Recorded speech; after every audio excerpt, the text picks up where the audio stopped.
Bismillahirrahmanirrahim. Assalamualaikum warahmatullahi wabarakatuh. Alhamdulillah wassalatu wassalamu ala Rasulillah wa ala alihi wa sahbihi wa mawala wa la haula wa la quwwata illa billah. Amma ba'd. Alhamdulillah, pada kesempatan kali ini kita berjumpa kembali untuk melanjutkan ngaji hadis kita dari kitab Bulughul Maram, kitab Siyam, bagian yang ketiga. Baik, pada kesempatan kali ini teman-teman dan sahabat muslim manapun berada, kita akan melanjutkan pada hadis yang menjelaskan tentang puasa wisol. Jika sebelumnya adalah hadis yang menjelaskan tentang keutamaan mempercepat, menyegerakan berbuka puasa dan melakukan sahur, maka hadis berikut ini adalah berkaitan dengan puasa wisol. Bismillahirrahmanirrahim. An Abi Hurairah radhiyallahu an qala naha Rasulullah 'anil wisol. Faqala rajulun minal muslimin fa innaka ya Rasulullah tuwasilu qala wa ayyukum misri inni abitu yut'imuni rabbi wa yaskini. Hadis ini dari Abi Hurairah radhiyallahu an. Abi Hurairah berkata, Rasulullah melarang puasa wisol. Kemudian ada salah seorang yang berkata kepada Rasul, fa innaka ya Rasulullah tuwasil. Rasulullah melarang, tapi kemudian ada seorang yang kemudian balik bertanya, tapi engkau ya Rasulullah juga melakukan puasa wisol. Rasul menjawab, wa ayyukum misli. Siapa di antara kalian yang seperti aku? Inni abitu yut'imuni robbi wa yaskini. Aku di malam hari itu diberi makan dan diberi minum oleh Tuhanku, ya, oleh Allah. Ini Rasulullah yang mengatakan demikian. Falamma abau ayyan tawanil wisoli wa solabihim yauman summa yauman.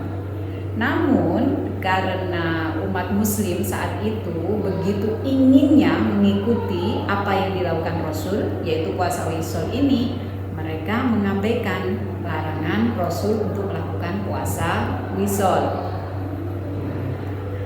Jadi falamma abau, ketika beberapa muslim yang kemudian mengikuti tindakan puasa wisol Rasul itu, Rasul juga tetap berpuasa wisol. Wisol itu artinya menyambung. Jadi puasa tanpa ada berbuka, tanpa ada sahur, menyambung dari hari ke hari. Ya, Rasul sudah mencegah dari umatnya untuk melakukan ini, tapi kemudian ya mereka mengabaikan. Rasul saja puasa wisol, kenapa kita tidak? Itu ya semangatnya untuk mengikuti tindakan yang dilakukan oleh Rasul. Jadi kemudian beberapa hari, yauman tsumma yauman, dari hari ke hari, kemudian Rasul berpuasa wisol dan tetap diikuti oleh beberapa umat muslim saat itu. Tsumma ra'au al-hilal. Kemudian mereka melihat hilal 1 Syawal. Faqala law ta'akhkhara al-hilal lazidtukum. Kemudian apa yang dikatakan oleh Rasul? Jika kemudian hilal ini lambat, ya, tidak bisa dilihat, ya, lazidtukum, niscaya aku masih sanggup untuk melakukan puasa wisol. Itu kata Rasul. Kalau nakiri lahum hina abau ayyan tahu.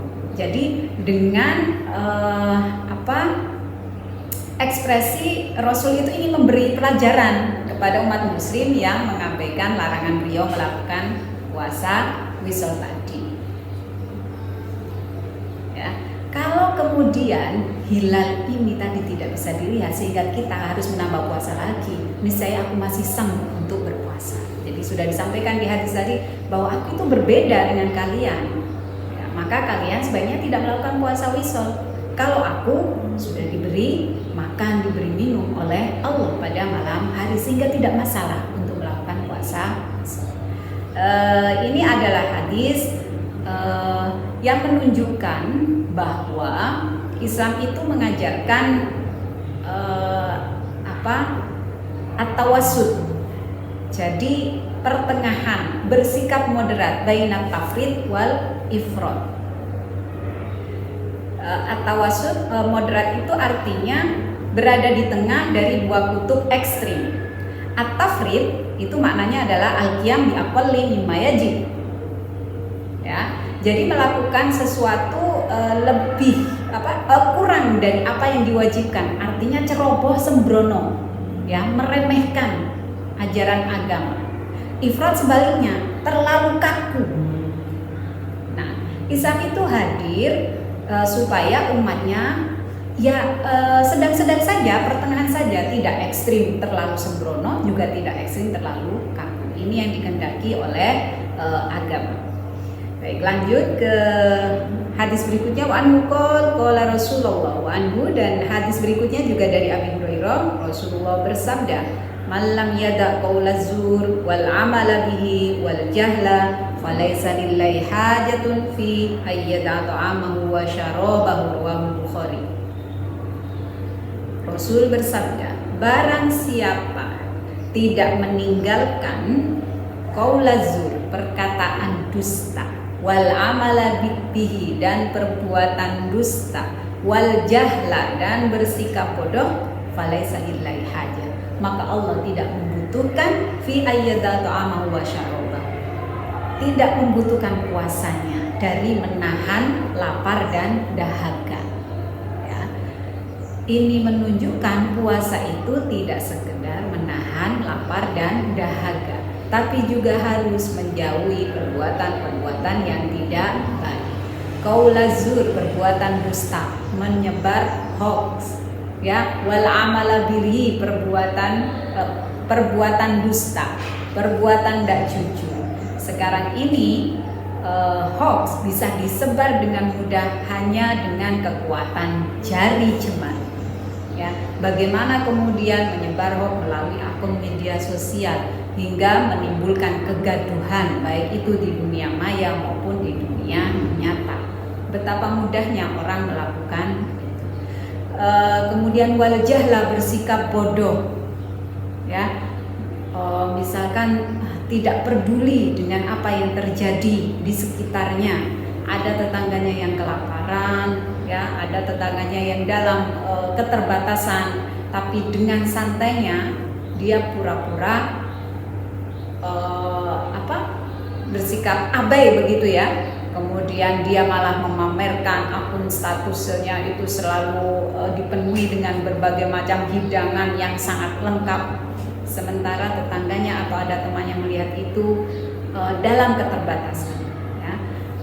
Makanya beberapa waktu yang lalu ada saya melihat di beberapa media sosial, ya, ada himbauan sebaiknya kita tidak mengunggah apa yang kita siapkan untuk berbuka puasa dan untuk makanan lainnya. Kenapa? Untuk menghindari rasa kecemburuan dari saudara-saudara kita yang masih dalam keterbatasan. Jadi puasa tidak sekedar menahan lapar dan dahaga, tapi juga bagaimana membuat diri kita lebih baik, menghindari perbuatan-perbuatan yang tidak baik, perkataan-perkataan yang bisa menyakiti. Ini juga sejalan dengan tren misalkan buka puasa, acara buka bersama dengan reuni, di mana di situ saling mengunggulkan pencapaiannya masing-masing. Ya, ini kan sedang tren di sekitar kita, di akun medsos. Sudah berapa pencapaiannya, sekarang sudah menduduki jabatan apa, anak sudah berapa, rumah, kendaraan, dan lain sebagainya. Hadis ini ternyata sejak zaman dulu, zaman Rasul sudah mengingatkan bahwa puasa itu tidak cukup hanya sekedar menahan lapar dan dahaga, tapi lebih dari itu, bagaimana kemudian mengendalikan, ya, perkataan kita, perbuatan kita tetap pada jalur yang benar.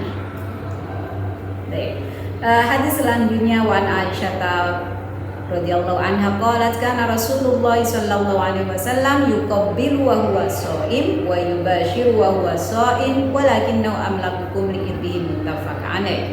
Wa zada fi riwayatin fi rumah. Hadis ini dari Sayyidah Aisyah radhiyallahu anha qalat, Beliau berkata, karena Rasul itu mencium istrinya ya maksudnya, dan beliau dalam kondisi puasa, wa yubashiru dan bersentuhan dengan istrinya, wa huwa shaim dalam kondisi puasa. Tetapi ada catatannya, walakinnahu, tapi Rasul itu adalah amlakukum liirbi. Jadi Rasul itu adalah orang yang paling bisa mengendalikan nafsunya di antara kalian. Rasul berbeda, muttafaq alaih, dan ada tambahan untuk riwayat ini pada bulan Ramadan. Memang mencium, berkumur tidak membatalkan puasa, tapi hukumnya adalah makruh. Makruh itu sebaiknya ditinggalkan. Kenapa? Karena memang bisa mendekatkan pada pembatalan puasa. Hadis ini menjelaskan bahwa Rasul memang pernah melakukan itu, ya. Tapi ada catatannya bahwa beliau adalah makhluk pribadi yang paling bisa menjaga nafsunya, mengendalikan nafsunya, ya. Itu. Kalau memang dirasa misalkan berkumur, bersentuhan dengan istri, mencium dengan istri misalkan itu membahayakan, ya, maka sebaiknya tidak. Ya, sebaiknya tidak. Sama seperti tadi konteksnya puasa wisol, Rasul berbeda dengan umat pada umumnya. Kenapa Rasul kemudian melarang? Karena demi kasih sayang kepada umatnya. Puasa wisol tadi dilarang, ya, demi kasih sayang kepada umatnya. Baik. Hadis selanjutnya, wa ani bin Abbas radhiyallahu anhuma anna Nabi ihtajama wa huwa muhrim wa ihtajama wa huwa shaim, rawahul Bukhari. Dari Ibnu Abbas radhiyallahu anhuma, sesungguhnya Rasul itu berbekam, ya, bekam, dan beliau dalam kondisi ihram. Wahtajama, dan beliau juga pernah, Rasul itu pernah berbekam dan beliau dalam kondisi puasa, ya. Berdasarkan hadis ini, berbekam pada saat puasa tidak apa-apa, karena al-fitru mimma dakhal wa laysa mimma kharaja. Karena yang membatalkan itu karena adanya sesuatu yang masuk ke anggota tubuh melalui lubang yang alami, ya, bukan karena sesuatu yang keluar. Kalau berbekam itu kan mengeluarkan, ya, mengeluarkan darah-darah kotornya. Hadis selanjutnya, wa an Shaddad bin Aus anna Rasulullah sallallahu alaihi wasallam ata'ala rajulin bil baqi wa huwa yahtajimu fi Ramadan faqala aftara al-hajim wal mahjum, rawahul khamsah illa Tirmidzi. Hadis berikutnya masih tentang bekam dari Shaddad bin Aus. Sesungguhnya Rasul itu mendatangi seseorang di pagi dan dia sedang berbekam pada saat bulan Ramadan. Kemudian Rasul berkata, aftarul hajim wal mahjum. Orang yang membekam dan yang dibekam ini puasanya batal. Ya, ini puasanya batal.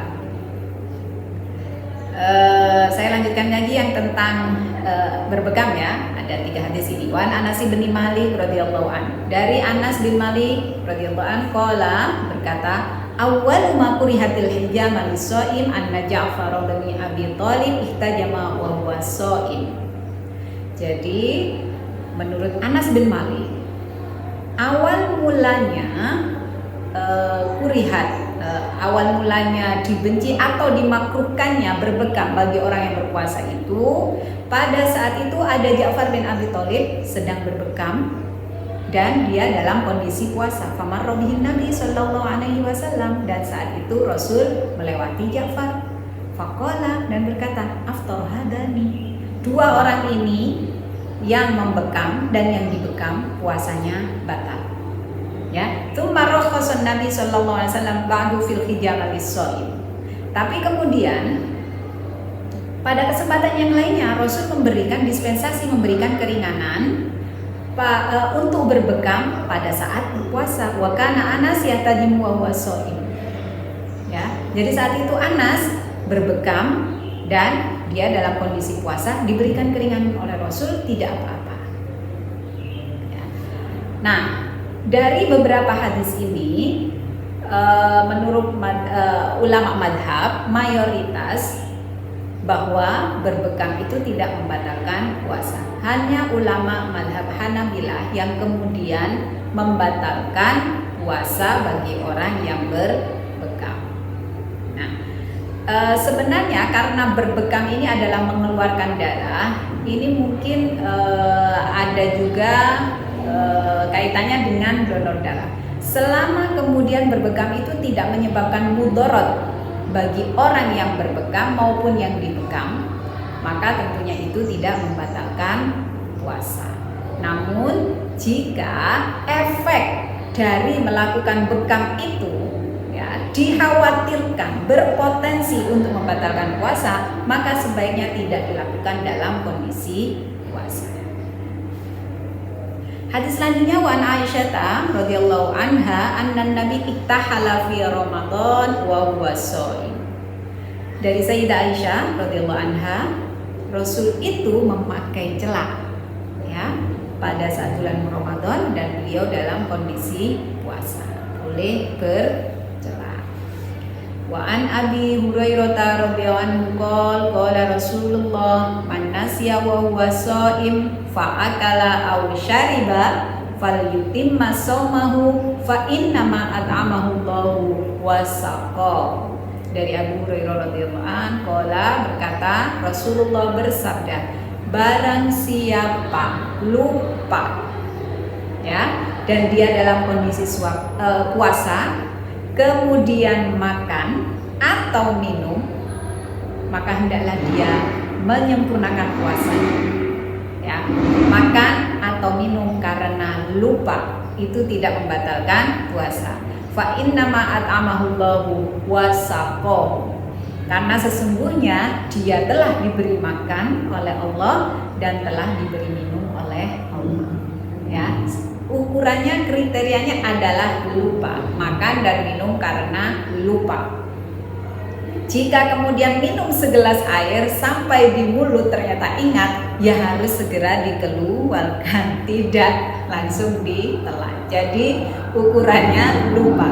Selama lupa maka itu termasuk kategori tidak membatalkan puasa.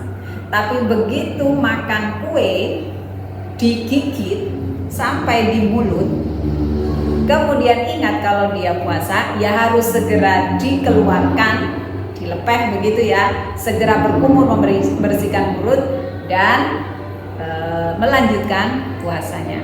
Tapi kalau sudah sampai di tenggorokan, kerongkongan begitu, maka itu memang rezeki dari Allah, sudah diberi makan, sudah diberi minum.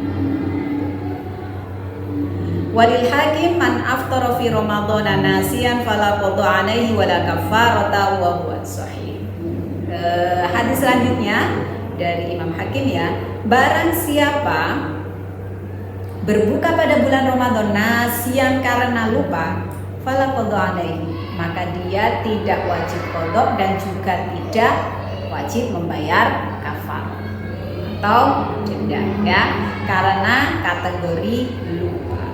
Wa Nabi Hurairah qala Rasulullah man dara'ahul qai fala qada alaihi wa man istaqa fa alaihi al-qada rawahu khamsah. Dari Abu Hurairah berkata, Rasulullah bersabda, barang siapa tanpa sengaja muntah maka tidak wajib qada. Tapi barang siapa yang sengaja agar dia muntah, maka fa'alaihil qada, maka dia wajib mengqada. Untuk urusan muntah itu ada kriterianya, yaitu kesengajaan yang menyebabkan dia harus mengqada puasa. Tapi jika kemudian dia muntah tanpa sengaja, maka itu tidak membatalkan puasa dan dia tidak wajib qada. Ya, lupa, kesengajaan ini adalah unsur-unsur yang sangat mempengaruhi keabsahan sebuah ibadah, khususnya dalam hal puasa ini. Demikian teman-teman dan sahabat muslimus dimanapun berada, mudah-mudahan bermanfaat dan kita tetap diberikan kekuatan berkah Ramadan dan tetap istiqomah hingga akhir. dan mudah-mudahan kita semua termasuk golongan yang diberikan anugerah Lailatul Qadar. Demikian kita akhiri, subhanakallahumma bihamdika asyhadu an la ilaha illa anta astaghfiruka wa atubu ilaik. Wassalamualaikum warahmatullahi wabarakatuh.